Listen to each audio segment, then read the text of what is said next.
अब मैं, क्योंकि तीनों को जाना है तो कम सवाल लेंगे। ANI।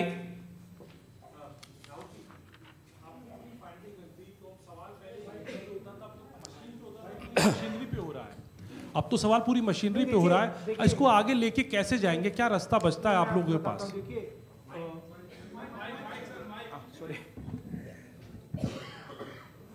देखिए,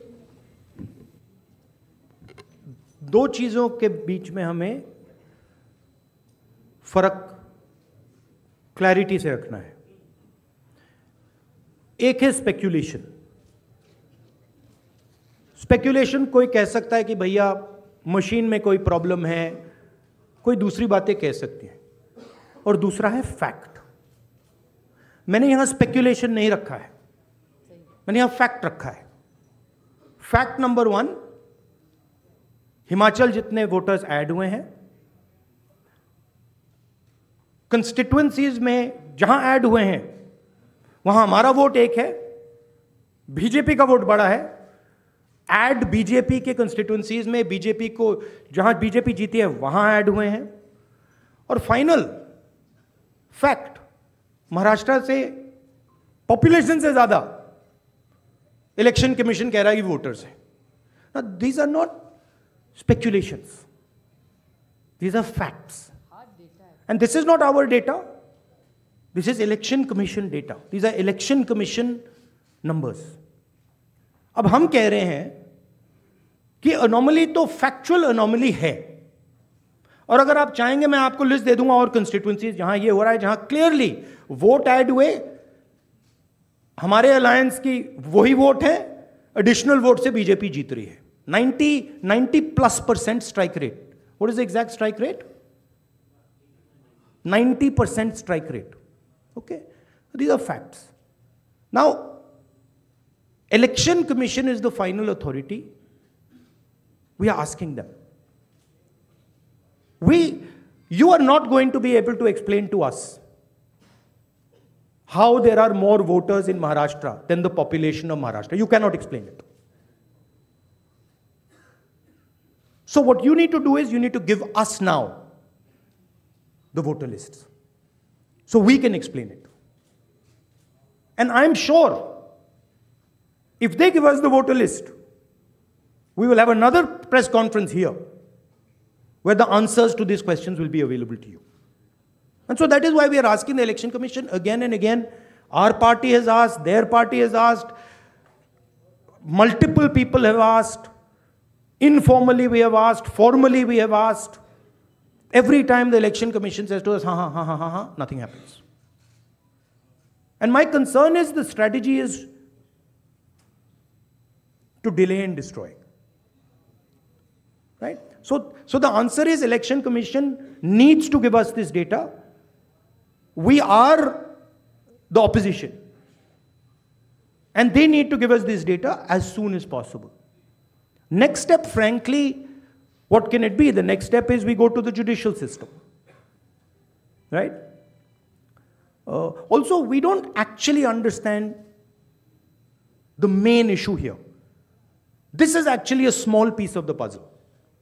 The big piece of the puzzle is voter deletion.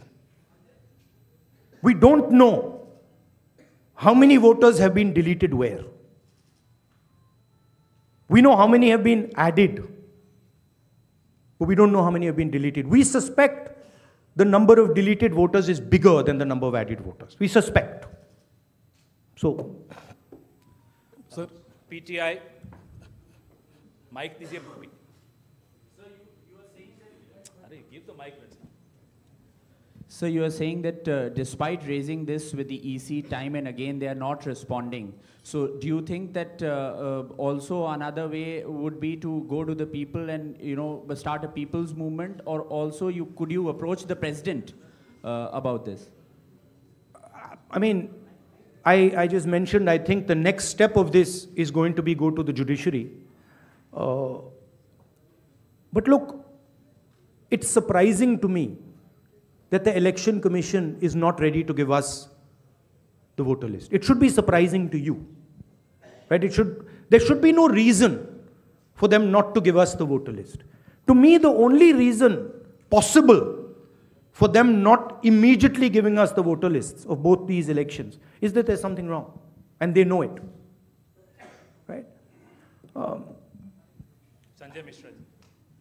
Rahul ji, आपने और संजय जी ने कहा कि वोटर लिस्ट इलेक्शन कमीशन दे नहीं रहा है, और जिस तरह का उनका रवैया है शायद आपको मिले भी नहीं। क्या आप लोगों के पास जो लोकसभा चुनाव के दौरान वोटर लिस्ट मिली थी पार्टियों को, और विधानसभा चुनाव के दौरान जो पार्टियों को लिस्ट मिली थी, उस लिस्ट के आधार पर कहीं कोई कंक्लूजन पर आप हमें सेंट्रलाइज्ड लिस्ट नहीं मिलती है, हमें बिल्कुल डिसेंट्रलाइज्ड लिस्ट मिलती है।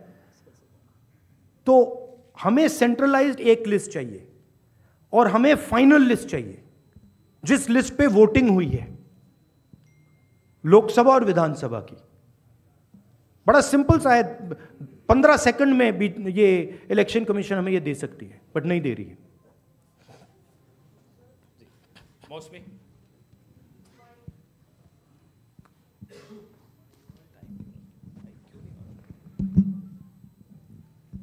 राहुल जी, ये जो आपने आंकड़े दिए थे कि लगभग 9,70,25,000 वोटर्स, 9,70,00,000 वोटर्स हैं, वोटिंग पॉपुलेशन है, और जो अडल्ट पॉपुलेशन महाराष्ट्र की है वो 9,54,00,000 है जी। तो ये जो सेंसस क्योंकि 2011 में हुआ है, क्या हम लोग को इसकी सोर्स पता चल सकता, और क्या वो प्रोजेक्टेड पॉपुलेशन है 5 साल की अंदाजन निकाली गई है? That is the Union Ministry of Health and Family Welfare data. Right? So that is normally क्या होता है, जितने वोटर्स होते हैं उतने वोट ऑलमोस्ट कभी नहीं करते हैं। नॉर्मली अगर आप किसी स्टेट में देखें तो 85%, 87% कर जाते हैं ऑफ टोटल वोटर्स। यहां पे आई थिंक 102% कर गए हैं। हाउ मच, कितना है ये? 102% कर गए हैं। तो it is not only that there are more voters than actual people, it is that the voting percentage is 102%, right? The actual voting percentage of this should be 15% approximately. If you आप states को aggregate करो तो it should be 15% less than 9.54. It is actually 102%, right? So really, it's way beyond the population. जी, और दूसरी जिक्र आपने किया था कि CEC का सिलेक्शन जो हो रहा है। I think one question is enough. Let's not. नहीं, one last question, जैनेंद्र जी। राहुल जी, आप चुनाव के बाद वोटर लिस्ट मांग रहे हैं, लेकिन जैसे जो मुख्य चुनाव आयुक्त हैं उन्होंने भी जो पिछली प्रेस कॉन्फ्रेंस में कहा था कि ये तो हर साल जो मान्यता प्राप्त दल हैं उनको वोटर लिस्ट दी जाती है। चुनाव से पहले, ठीक पहले जो फाइनल रोल होता है वो भी उम्मीदवारों को और पार्टियों को दिया जाता है। तो अगर दी जाती हैं तो फिर हमें दे क्यों नहीं रहे? हम मांग रहे हैं, अगर दी जाती हैं, if it is the norm to give it तो दे दो। वो तो चुनाव के पहले ही आप लोगों को दिया गया होगा क्या? नहीं, मैंने वो बोला आपको, वो डिसेंट्रलाइज तरीके से लिस्ट मिलती है। वो एक MLA को अगर लिस्ट निकालनी होती है तो उसे polling booth by polling booth by polling booth जाना पड़ता है।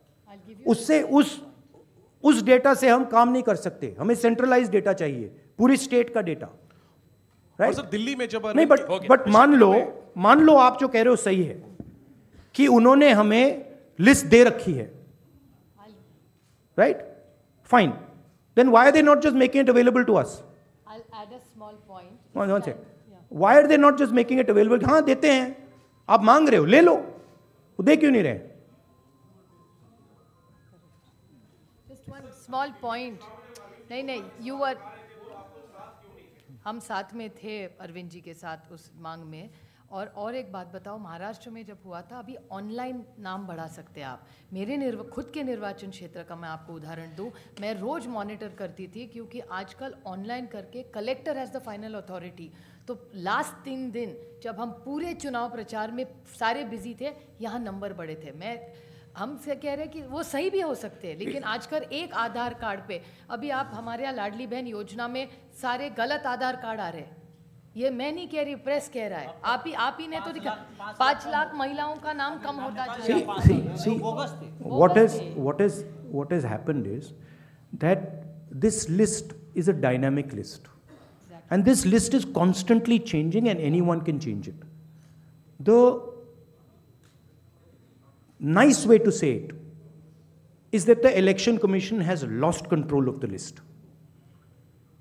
The bad way to say it is the Election Commission has manipulated the list. What is very clear is that the list in Maharashtra has gone wrong. There's no doubt about that. Because, please understand, a list which is bigger than the entire population, a list where the population of Himachal Pradesh is entering into Maharashtra, a list where all the additional voters are going in favor of the BJP. Look at that page. All of them have gone to the BJP. It's not that 50% have gone, 60% have gone. It's the same. 35,000, 40,000. All have gone.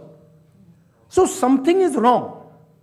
And it is the responsibility of the Election Commission now to come clean on what has happened. Right? The answer is not, we gave you the list. We as opposition are asking you for the list now. The answer is, give us the list now. Don't tell us about what happened in the past. We want to know now. If you have no problem giving the list, you've already given it to us, okay, give it to us today. And give us the Lok Sabha one with names, pictures and addresses. Give us the Vidhan Sabha one with names, pictures and addresses. Because if you don't, there is a serious question now that is being asked about Indian democracy. Which means we are now heading towards the complete destruction of the Constitution. And we are in the business of protecting the Constitution. That is why I have put this here. And that is why I put Ambedkar ji. Ambedkar ji की photo मैंने यहाँ इसलिए लगाई है क्योंकि ने ऊपर लिखा है electoral roll is the most fundamental thing in a democracy. Election Commission उसकी रक्षा नहीं कर रही है. हम मांग रहे हैं ये fundamental चीज जो अम्बेडकर जी ने कहा है ये हमें दीजिए. वो करेंगे नहीं देंगे आपको. That is the issue here. Thank you very much. Thank you जी. सर राहुल जी एक सवाल है. राहुल जी